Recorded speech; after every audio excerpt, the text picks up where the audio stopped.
Hello everyone and welcome back to the Common Sense Crypto channel. As with you always, this is Rich doing another video today on XRP. So I hope you're all having a wonderful day today wherever you are in this great world. We're going to talk about a lot of things in this video. And some of it is going to be my opinion. But I'm going to show you the facts and I want to know what your opinion is in the comment section down below. And no matter how this plays out, we are still going to get rich off of our XRP. So the case for ending the Federal Reserve. Now, a lot of people don't realize it, but the Fed is not part of the US government. So the Federal Reserve, born out of deception and manipulation, has failed to serve the interest of the American people.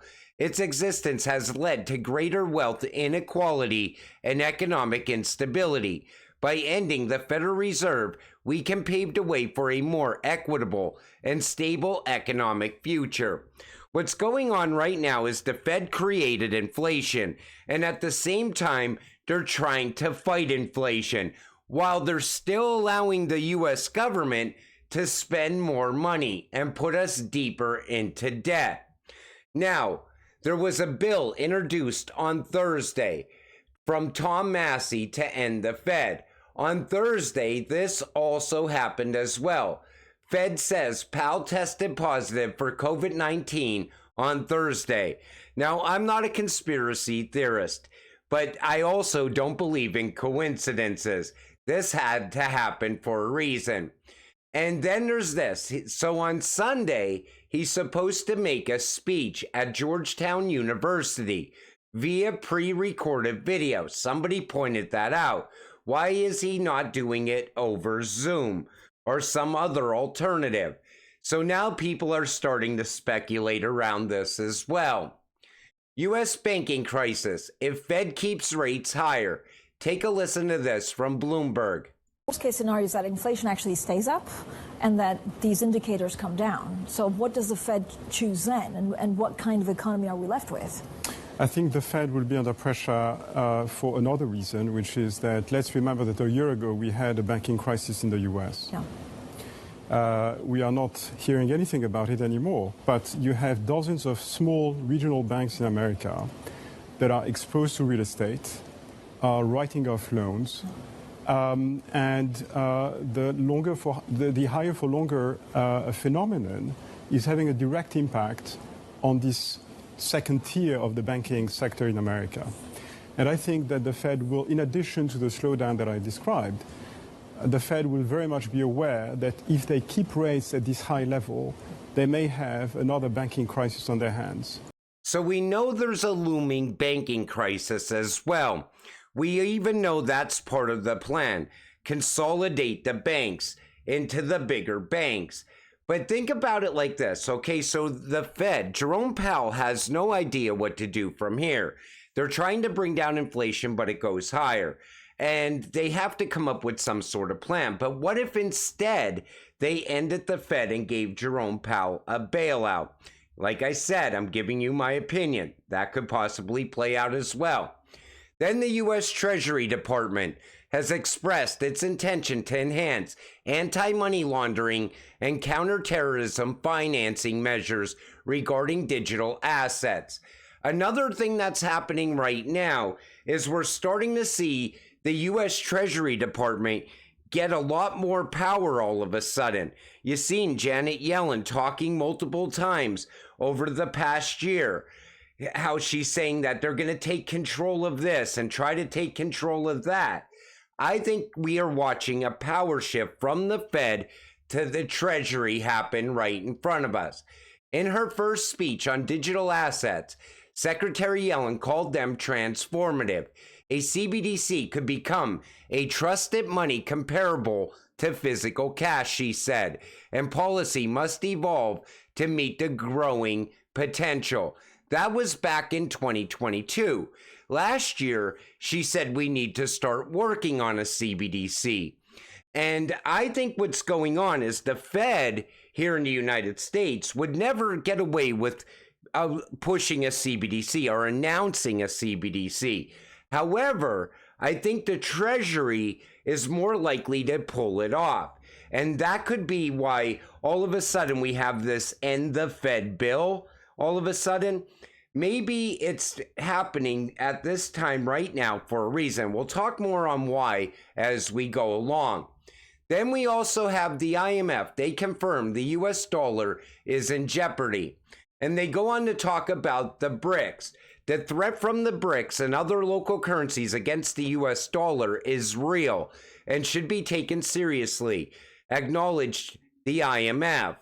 And so we know the BRICS is coming for the US dollar. China is sending our debt back to us at the same time. So we know inflation is not going lower. In fact, we could end up in hyperinflation. And everybody would then blame the Fed, and they would blame the US government. But what happens if we come up with a solution, a quick solution, even before the next election? Because you got to remember, they don't want problems now, not an election year. Any other year, they would ride this out and see what happens. But this year, all the gloves come off because they all of a sudden want to make everything look perfect. Then we look at the debt clock. With $35 trillion in debt, do you even know how to use a debt clock, or are you just timing how fast we can go broke? I always said we are going to the bottom of the current financial system. They're not even trying to fix the debt problem at all. But one thing I want to point out is the USA Treasury dollars 2025. So now I've seen people speculating, saying that Treasury dollars are actually CBDC. Other people call it the rainbow currency. Nobody really knows who's going to announce this new Treasury dollar. Is it going to be the Treasury? Is it going to be this president? Is it going to be the next president? We don't really know yet. But Treasury dollars look like the path forward to a better economy at the same time. Because one U.S. Treasury dollar is worth 1,774 of our current $1. Think about that.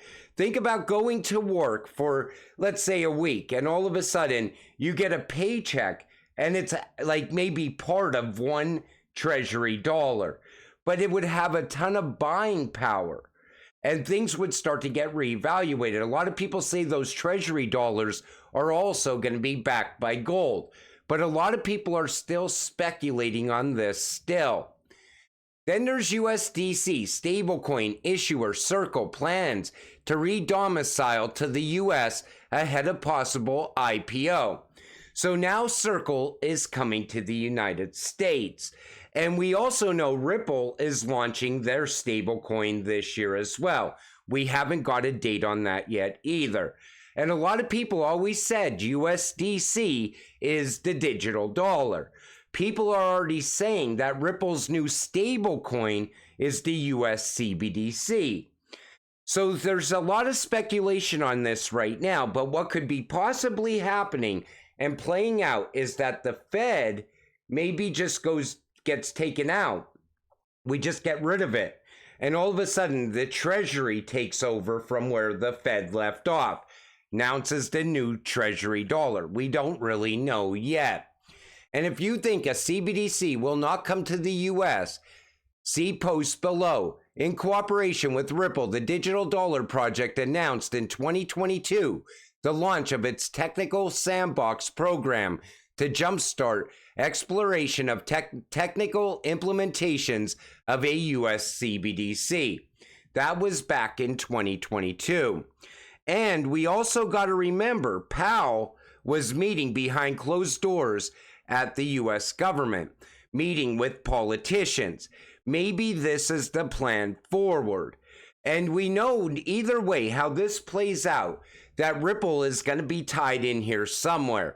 If maybe it's not Ripple's stablecoin as a CBDC, because there could be multiple CBDCs as well. And what is a CBDC? It's just a stablecoin announced by the US government or backed by the US government. That's the only difference between Ripple stablecoin and a CBDC. And they're also pushing for stablecoin laws this year as well. Regulations for stablecoins. We see it happening all around the world in country after country.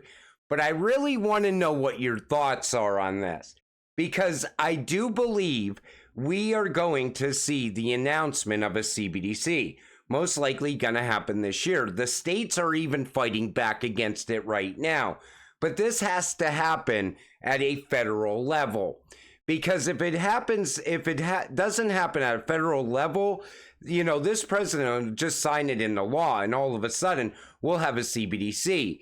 We even have that executive order from back in 2022 when it cleared the path for a CBDC. And that stablecoin bill also clears the path for a CBDC. And that's why I wanted to do this video. No matter how this plays out though, if the US has a digital dollar, guess what? XRP is gonna move it. If Ripple stablecoin is a CBDC, guess what? XRP is gonna move it. USDC morphs into the digital dollar, guess what? XRP moves it. No matter how this plays out, XRP holders are still going to get rich, is what I'm saying. And you know, I always said it. XRP could be the one thing that keeps you away from the CBDC system. I still think there is going to be a parallel system that only transacts in crypto. For a while, we're going to have fiat and we're going to have CBDC at the same time. So to have another alternative away from a CBDC, that makes sense as well. But let me know what your thoughts are on this video. I'm really curious to what you're thinking. With that said, till it all happens, stay patient, stay positive, and let's get rich together. With that said, I'm going to wrap up this video. I want to thank you all for watching. I appreciate all of you. I'll see you in the next one. Have a great night.